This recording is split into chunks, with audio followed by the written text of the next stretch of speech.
పలు పార్లమెంట్ వివిధ జిల్లాలకు రీజనల్ కోఆర్డినేటర్లను వైసీపీ అధిష్టానం నియమించింది. ఒంగోలు ఎంపీ, ఉమ్మడి నెల్లూరు జిల్లాల రీజనల్ కోఆర్డినేటర్గా చెవిరెడ్డి భాస్కర్ రెడ్డి, గుంటూరు, నరసరావుపేట, బాపట్ల పార్లమెంట్ నియోజకవర్గాల కోఆర్డినేటర్గా విజయసాయిరెడ్డిని నియమించారు. కర్నూలు, నంద్యాల పార్లమెంట్ నియోజకవర్గాల రీజనల్ కోఆర్డినేటర్గా పి రామసుబ్బారెడ్డి, ఉమ్మడి విశాఖ జిల్లా డిప్యూటీ రీజనల్ కోఆర్డినేటర్గా గుడివాడ అమర్నాథ్ను నియమించారు. ఇక విజయవాడ నగర పార్టీ అధ్యక్షుడిగా మల్లాది విష్ణువుని నియమించింది వైసీపీ అధిష్టానం.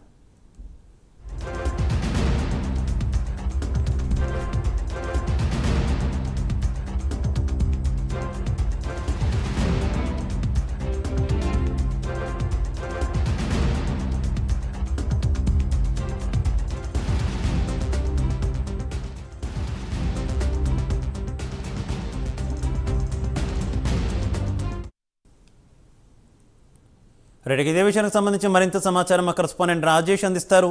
రాజేష్.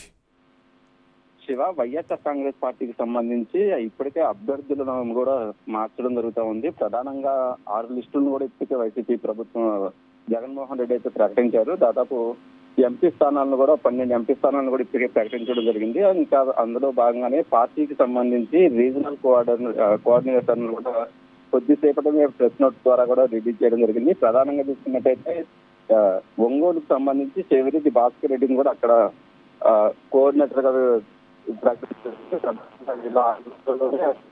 ప్రస్తుత ఇన్ఛార్జీలు కానీ అలాగే ప్రస్తుత నాయకులు కూడా ఇలా ఆధ్వర్యంలోనే పనిచేయడం జరుగుతుంది. ఇక విజయసాయి రెడ్డికి సంబంధించి కూడా గుంటూరు, నర్సరావుపేట, బాపట్ల పార్లమెంట్ సంబంధించి పార్లమెంట్ పరిపాలన నియోజకవర్గ బాధ్యతలను కూడా విజయసాయి రెడ్డికి కేటాయించడం జరిగింది. ఇక కర్నూలు జిల్లాకు సంబంధించి కూడా పి సుబ్బరామ రెడ్డికి కూడా బాధ్యతలు ఇచ్చారు. కర్నూలు ఎంపీ అలాగే నంద్యాల పార్లమెంట్ స్థానాలకు సంబంధించి ఇతని ఆధ్వర్యంలో కూడా జరుగుతూ ఉంటాయి యాక్టివిటీస్ అనేవి. ఇక కడపకు సంబంధించి అలాగే రాజంపేట ఈ 2 పార్లమెంటులకు సంబంధించి కూడా కె సురేష్ బాబును కూడా ప్రకటించారు. వీరితో పాటు ప్రస్తుతం మంత్రిగా ఉన్న అమర్నాథ్, గుడివాడ అమర్నాథ్ని కూడా ప్రస్తుతం ఆయనకి స్థానం అయితే ఎక్కడా కూడా కేటాయించలేదు. ఈ నేపథ్యంలోనే గుడివాడ అమర్నాథ్ కి సంబంధించి విశాఖ జిల్లా రీజనల్ కోఆర్డినేటర్ గా కూడా బాధ్యతలను అప్పగించడం జరిగింది. ఇక ప్రధానంగా చూసుకుంటే అటు ఉత్తరాంధ్రకి ఆల్రెడీ అవినాష్ రెడ్డి కూడా రీజనల్ కోఆర్డినేటర్ గా కూడా వ్యవహరిస్తున్నారు. ఇక విజయవాడకు సంబంధించి ప్రస్తుతం central MLA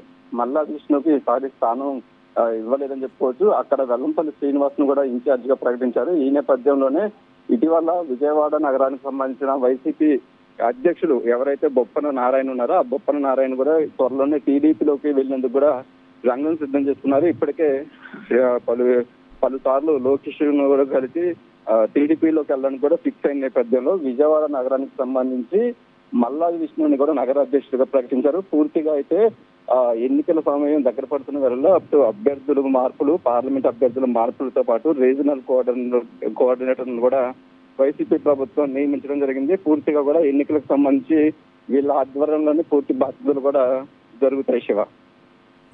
okay, thank you Rajesh.